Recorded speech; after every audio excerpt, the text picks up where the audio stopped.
दुनिया में कई ऐसे होते हैं ना जो दूसरों का सुख देख करके जल जाते हैं, दूसरों का आनंद देख करके जल जाते हैं। आप ज्यादा खुश होंगे, आप ज्यादा प्रसन्न होंगे तो वो देख करके जल जाएंगे, क्या बात है इतना खुश है। हाँ? आप बस हंसते हुए घर से बाहर निकल जाओ, पड़ोसियों को मिर्ची लग जाएगी। हंसते हुए घर से बस निकल जाओ, मुस्कुराते हुए घर से निकलो, पड़ोसियों को मिर्ची लग जाएगी। आखिर बात क्या है, इतना क्यों प्रसन्न है, इतना क्यों मुस्कुरा रहा है, कुछ तो बात है, पता करो क्या बात है। फिर वो पीछे लग जाएंगे, क्या ऐसा क्या कर दे कि बस इसके जीवन में दुख आ जाए। तो कई होते हैं ऐसे बुद्धि वाले, ऐसे स्वभाव वाले कि वो आपके जीवन का आनंद सुख देख ही नहीं पाते। आहा, ऐसी बुद्धि वालों से, ऐसे लोगों से दूर रहना चाहिए। अच्छा, कई तो दोहरी चाल चलते हैं, वो आपके सामने आप अपनी खुशी बताओगे कि भाई देखो ये है ये है ये है, तो बड़ा खुश होंगे, हाँ हाँ अरे वाह वाह भैया बहुत बढ़िया, ऐसे ही खुश रहो। ऊपर से तो ऐसे ऐसे बोलेंगे, अब मन मन गाली देंगे, पीठ पीछे जाके कहेंगे कि आखिर बात क्या है। हाँ, आखिर बात क्या है। ऐसे लोगों से सावधान रहना चाहिए, ध्यान रखना। एक पक्षी होता है चकोर, नाम सुना है?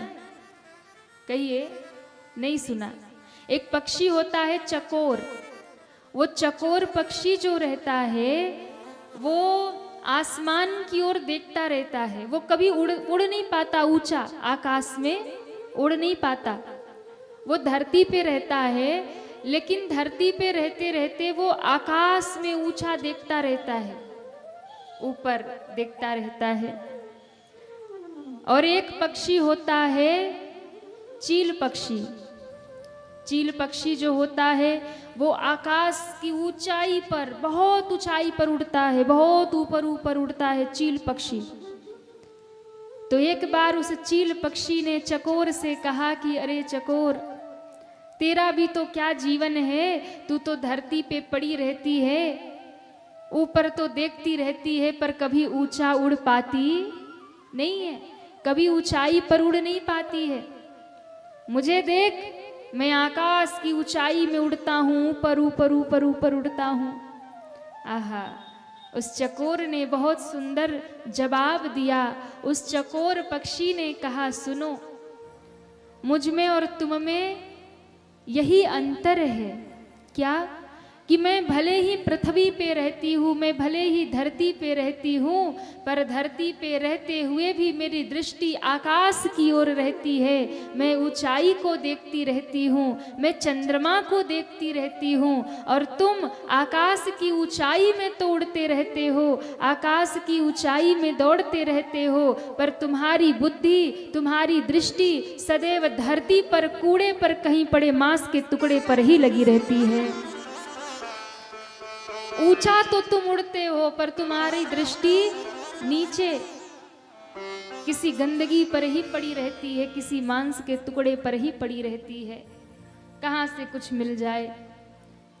तो आकाश में तुम ऊंचाई पे उड़ते हो, पर तुम्हारी दृष्टि बहुत निम्न है, नीची है।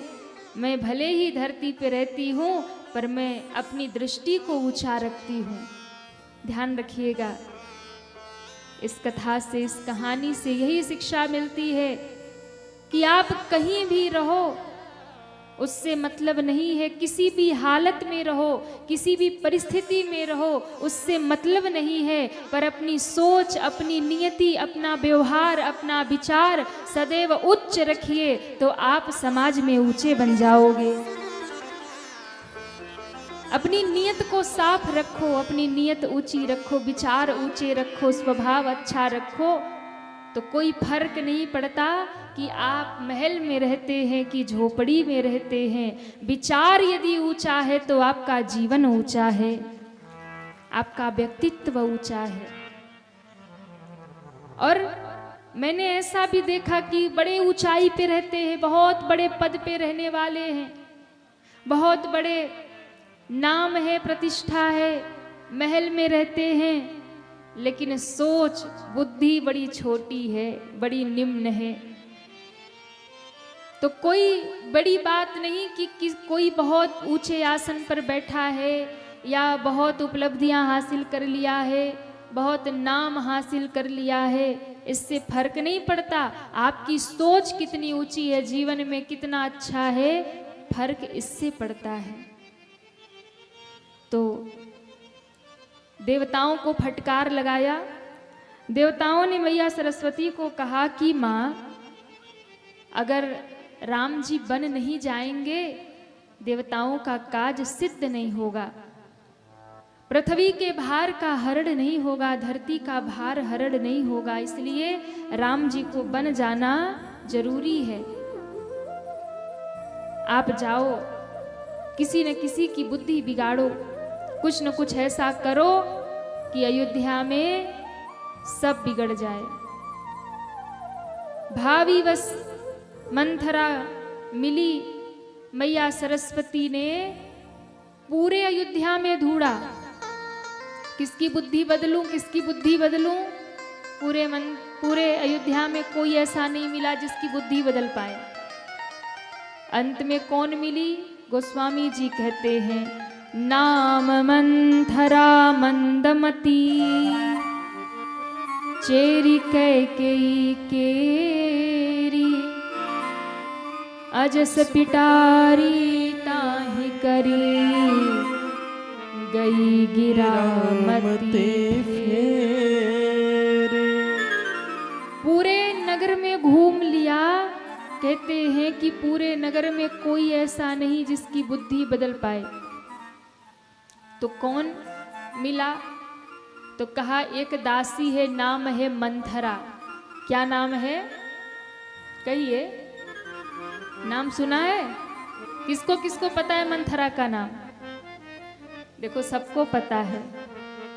किसी का नाम पता हो न हो, पर मंथरा का नाम सबको पता है। एक मंथरा और एक सूपनखा, इनको सब जानते हैं। और किसी को जाने ना जाने, मंथरा सूपनखा सबको पता है। तो महाराज, ये मंथरा कौन है? कहा अयोध्या की नहीं है। कहाँ से आई है? कैकेयी देश से। माँ कैकेयी की दासी है, दहेज में आई है। और ध्यान रखना, जो बहुत अधिक दहेज मांगते हैं ना, दहेज का सामान हमेशा उत्पात ही करता है। हाँ, ज्यादा दहेज मांग करके लाओगे तो दहेज फिर घर में उत्पात ही करेगा, शांति नहीं मिलेगी। इसलिए बहुत अधिक दहेज नहीं मांगना चाहिए। कहते हैं मंथरा कौन थी? बोले दहेज में आई थी। और देखो क्या क्या उत्पात कर दिया। इसलिए जो लोग बहुत दहेज मांगते हैं ना, सावधान, ज्यादा दहेज नहीं मांगना। बेटे का विवाह करने जाओ और सामने वाला अगर पूछ भी ले कि भाई क्या डिमांड है, तो कह देना कि भाई जो आपको बन पड़े वो तो आप देना, हम कुछ नहीं कहते, हमें तो बस आप अपनी कन्या दे दो, हमारे घर की लक्ष्मी बन करके घर में आ जाए, बस इससे ज्यादा क्या चाहिए। हाँ, यही मांगना। और अगर लिस्ट लगा करके भेजा ना, ये चाहिए ये चाहिए ये चाहिए, तो उम्मीद मत करना कि बहू पांव दबाए। फिर उम्मीद मत करना कि सुबह सुबह चाय बना के बहू पिलाएगी है पिलाएगी। हाँ, उम्मीद मत करना। इसलिए माताएं सोचती हैं खूब दहेज ले लेंगे, बाद में खूब सेवा भी करवाएंगे। हाँ, बहू को खूब ऑर्डर चलाएंगे, खूब। बहू भी कहेगी इतना दहेज लेके आई हूँ, हाँ बुढ़िया तुमको चाय पिलाऊंगी। अब आजकल की बहुएं तो ऐसी होती है, वो तो सीधा ऐसी कहेगी कि बुढ़िया तुम्हें चाय पिलाऊं, इतना दहेज लेके आई हूँ, मैं तो आराम करूंगी, तुम चाय बनाओ और हमें भी पिलाओ। फिर तो वो ऑर्डर करेगी। इसलिए दहेज लेना ज़्यादा अच्छा होता नहीं है। पर कई लोग होते हैं ना कि अगर बेटा थोड़ा योग्य हो जाए, थोड़ा पढ़ लिख जाए, थोड़ी अच्छी नौकरी या अच्छा पैसा कमाने लग जाए, कोई बिजनेस जॉब कर ले, तब तो माँ बाप को लगता है अब तो मिलेगा बढ़िया दहेज। हाँ, बहू भी अच्छी चाहिए और दहेज भी चाहिए। दहेज भी लिया और बहू से सेवा भी करवानी है, तो भैया दोनों चीजें एक साथ नहीं हो सकती। ज्यादा दहेज लेकर के आओगे तो वो जीवन में कोई ना कोई उत्पात करेगा। इसलिए हमेशा कामना ये रखना कि हमारे घर में जो भी बहू आए, बस वो हमारे घर की लक्ष्मी बन करके हमारे घर की गृहस्थी की संभाल करे, एक सनातनी बन करके सनातन धर्म की सेवा करे, परिवार की सेवा करे और हमारे कुल खानदान की मान मर्यादा को रखते हुए हमारे कुल खानदान का नाम रोशन करे, आगे बढ़ाए। बस यही याद रखना, ऐसी बहू चाहिए। तो मंथरा कौन है? चेरी कैकेयी केरी, ये बाहर की थी। माँ सरस्वती ने बुद्धि बिगाड़ दी उसकी और बिगाड़ करके चली गई। बुद्धि जब बदल के चली गई तो आज कैकेयी, आज मंथरा ने देखा कि अरे बड़े तैयारी हो रही है, क्या हो रहा? तो एक किसी ने कहा राम राजा बनने वाले हैं। अब तो इसे जलन हो गई, राम राजा बनेंगे कैसे भी करके, कैसे भी करके मुझे इस चीज को बेकार करना है। अब देखिए कैकेयी माँ के पास पहुंची, खड़ी हो गई, लंबी लंबी गहरी गहरी सांस ले रही। कैकेयी माँ ने कहा अरे मंथरे क्या हो गया? कुछ नहीं बोली। अच्छा एक बात बता, तू बड़ी लंबी लंबी सांस ले रही है, क्या लक्ष्मण ने तुझे कोई दंड दे दिया? लक्ष्मण ने तुम्हें कुछ कह दिया? नहीं बोली। अच्छा बता, सब लोग ठीक तो है ना? नहीं बोली। महाराज ठीक है ना? नहीं बोली। अयोध्या में सब कुशल मंगल है ना? नहीं बोली। अच्छा एक बात बता, मेरा राम तो ठीक है ना? अब तो जैसे लगा कि बिच्छू ने डंक मार दिया। कहती है अब बोली, अभी तक नहीं बोली, अब बोली। क्या? एक राम को छोड़ करके बाकी कौन कुशल से होगा? एक राम ही तो कुशल से हैं, और कौन कुशल से होगा? कैकेयी माँ ने कहा राम कुशल से क्या कहना चाहती है? अब देखिए कुटिल बुद्धि वाले लोग जो होते हैं ना, वो कैसे आपका घर बर्बाद करते हैं, कैसे घर तोड़ते हैं, कैसे घर में फूट डालते हैं। आज भी समाज में बहुत मंथरा हैं जो दूसरे का घर फोड़ती हैं, दूसरे का घर तोड़ती हैं। ऐसे लोगों से सावधान रहना चाहिए। कान में मीठा मीठा जहर घोलती हैं, कभी बहू के कभी सास के, ऐसी फूट डालेंगी महाराज ना, घर टूट के बिखर जाता है। इसलिए कान भरने वालों से सावधान रहना।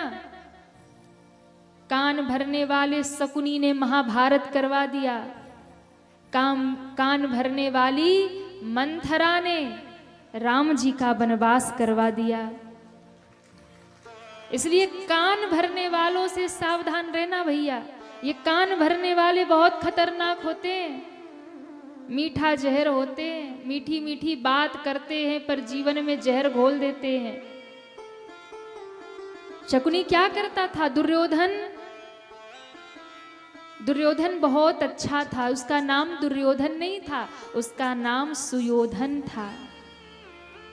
पर शकुनी ने कान भर भर के सुयोधन को दुर्योधन बना दिया और महाभारत करवा दिया। आपको लगता है ना ये कान भरने वाले करी क्या लेंगे? अरे चार बात कान में सुनाएंगे, हम थोड़ी समझेंगे, हम तो इनको छोड़ देंगे इनकी बात, हमें कोई फर्क नहीं पड़ता। फर्क पड़ता है। आपको लगता है थोड़ी सी बात है?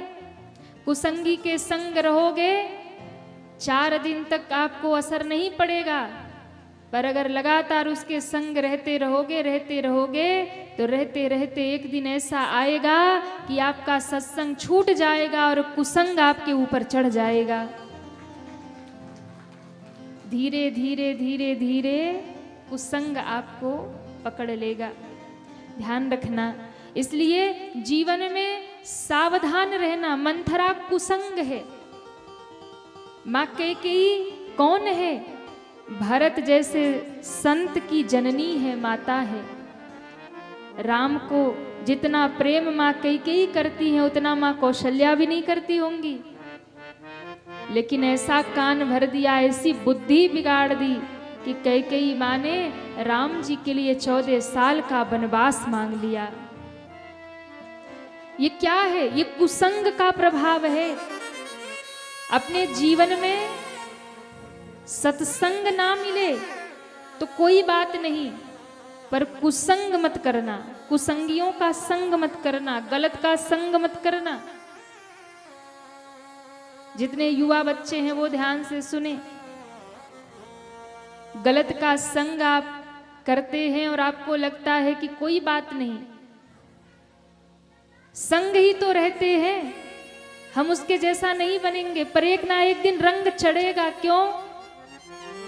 हमारे शास्त्र कहते हैं जैसा खाओ अन्न वैसा बने मन। जैसा खाओ अन्न वैसा बने मन, जैसा पियो पानी वैसी बोलो वाणी, और जैसा करोगे संग वैसा चढ़ेगा रंग। जैसा करोगे संग। स्वाति नक्षत्र की एक बूंद, कहते हैं स्वाति नक्षत्र की एक बूंद जो होती है उसको जैसा संग मिलता है वो वैसा बन जाती है। स्वाति नक्षत्र की एक बूंद अगर वो गन्ने में पड़ जाए तो मीठा रस बन जाती है। स्वाति नक्षत्र की एक बूंद अगर केले में पड़ जाए तो कपूर बन जाती है। स्वाति नक्षत्र की एक बूंद अगर सांप के मुख में गिर जाए तो जहर बन जाती है, और स्वाति नक्षत्र की एक बूंद अगर किसी सीप में पड़ जाए तो मोती बन जाती है। अब सोचिए, बूंद एक है पर जैसा संग हुआ वैसा स्वरूप बन गया। गन्ने में गई तो रस बन गई, केले में गई तो कपूर बन गई, सांप के मुख में गई तो जहर बन गई, और सीप में गई तो मोती बन गई। क्या है ये? संग का असर है। इसलिए संग आप जैसा करेंगे वैसा ही आपका जीवन हो जाएगा। इसलिए बहुत जरूरी है जीवन में अपना संग सुधार के रखिए। जीवन में सत्संग करते रहिए, क्योंकि अगर सत्संग नहीं करोगे तो कुसंग जीवन में आएगा, और कुसंग यदि जीवन में आ गया तो आपका जीवन बर्बाद होने से कोई रोक नहीं सकता।